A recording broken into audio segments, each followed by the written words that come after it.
So God is returning in the latest One Punch Man chapter, as well as the leader of the ninja village, Empty Void. Of course, we're continuing the Retcon version of the ninja village arc here, with Empty Void trying to convert Flashy Flash and Sonic over to God's side by using the cube on them once again. And coming off of the previous chapter, we saw Flashy Flash and Sonic finally teaming up to take down the Heavenly Ninja Party, which they did kind of easily, I guess. And it was very violent as well, one of the more violent chapters that we've gotten in recent memory. And coming into this chapter, after they had defeated everyone, Sonic is kind of reflecting on Flashy Flash here, seeing as how he's become so powerful, since he hasn't really seen him in action since they were kids in the Ninja Village. But he's like, honestly, I thought I had gotten great training for my series of battles with Saitama, but Flash's growth was beyond imagination, though not on the same level as mine, obviously. You know, continuing Sonic's delusion, which is hilarious as always. But going further, he's like, just what kind of guys he's been fighting since he became a hero, and we see Saitama, pre-Cosmic Garo, and Platinum S. So just like Sonic, Flashy Flash had fought Saitama, of course, although it was more of like a training exercise, if anything, but he full-on fought pre-Cosmic Garo and Platinum S. Actually, I don't even know what to really call this Garo. I think I had a name for him before. I forget what it is. Let me know in the comments what like the popular community name for this version of Garo is. Is this like Awakened Garo in the manga version? And then I guess Cosmic Fear Garo is just even above Awakened. But anyway, these two are for sure like certified above dragons. Sonic hasn't really been fighting individuals like this. Although coming into that fight, Flashy Flash was already close to their level, I guess, or at least strong enough to fight against them in that triple threat match without just being killed instantly. But that's besides the point, since Sonic has grown a lot on his own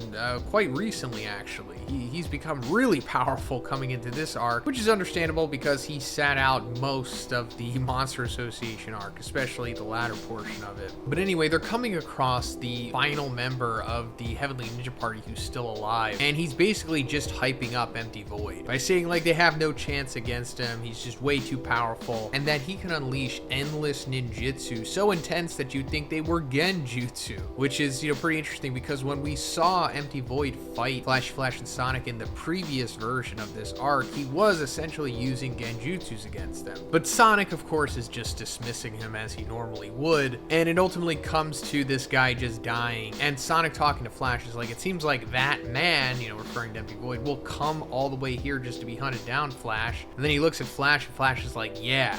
And he's a little thrown off by that. And he's like, oh, you think he's already here? And that's the whole interesting part because he already is here. This is Empty Void impersonating Flashy Flash. And if you go back to like the very first page of this chapter, he was there since that point, because at the end of the previous chapter, Flashy Flash and Sonic were having like their fun little camaraderie back and forth. And I guess it's in between the end of chapter 199 and the beginning of 200, that's when Empty Void showed up and impersonated Flashy Flash before Sonic. And Empty Void impersonating Flash here is like, I can't sense any signs of him, but since he must have sent the Heavenly Ninja Party to have a look at our capabilities, anyway, Sonic, would you? And then he pulls out the cube and he has Sonic touch it. And then that's when Flashy Flash comes in and he's like, don't touch it, Sonic. Now, where was Flashy Flash when this was happening? I don't know. How did Empty Void isolate Sonic in the seconds that seemingly happened between 199 and 200? I don't know, but it happened, and Flashy Flash is coming in and he slashes directly through Empty Void impersonating him, but it's just too late because Sonic has already touched the cube. Hey, but real quick guys, you should check out Gamer Supps in case you haven't already. They're a great energy supplement that can help you with gaming, studying, or anything that really you want to do. They come in caffeine and caffeine free, and they also have nootropics in it like L-theanine, L-tyrosine, and choline L-bitartrate. So it's not just, you know, regular caffeine. It makes you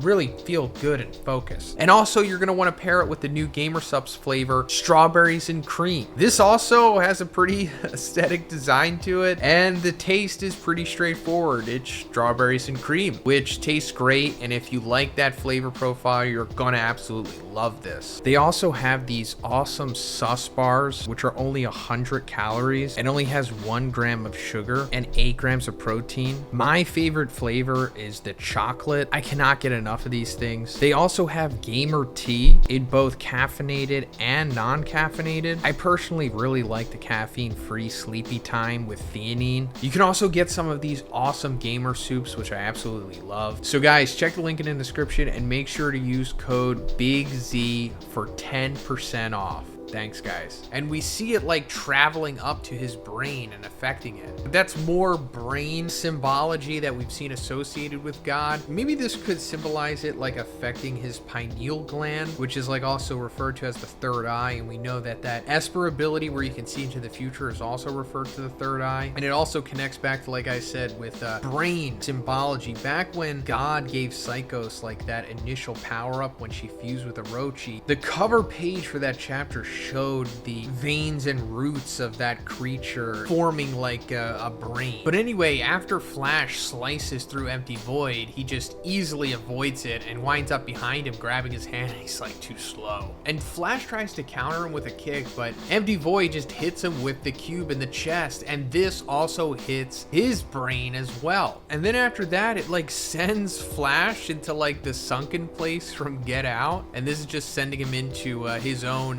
Genjutsu world, or sending him into that psychic place that we talked about before that Phoenix Man seemingly sent Child Emperor to. But before we get into that, we actually see Empty Void here, of course, and he looks like his previous version, which is interesting because at the beginning of this retcon arc, we saw that he had like changed his form after he had like absorbed the cosmic power that Garo had released after he was defeated by Saitama, and it changed him into like this masked looking form, but he doesn't look like that here. So either this is, I guess, Empty Void's, you could say, base form, and he'll eventually like power up to that cosmic mode that he could have, what I guess that he does have, meaning that we're probably going to see 2 layers of the fight here, but I'll get more into that. So he sends Slash into the sunken place, and there he meets God, who is impersonating Sonic. And just as we saw in the previous version, it's, you know, them as children with God impersonating Sonic, trying to like trick Flash into accepting his influence by grabbing his hand, which we saw before. That's like kind of what he does. He reached out to Tatsumaki impersonating Blast, and he reached out to Garo impersonating Bang.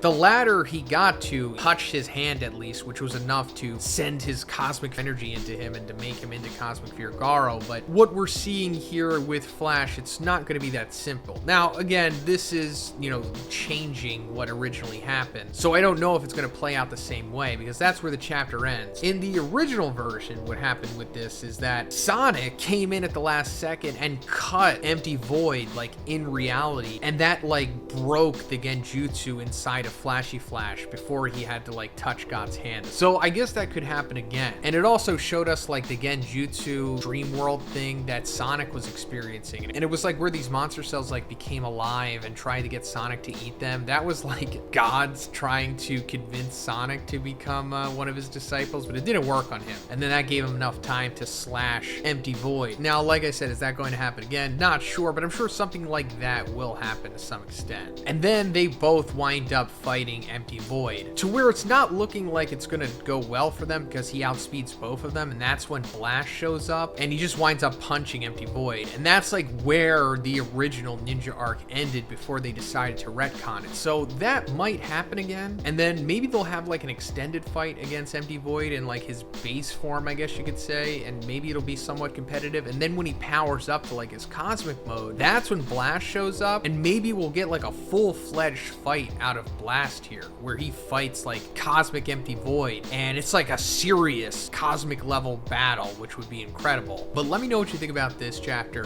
Let me know what you think is going to happen, and if you like the video, please give it a like and please subscribe if you haven't already. Have a great day. I'll see you in the next one.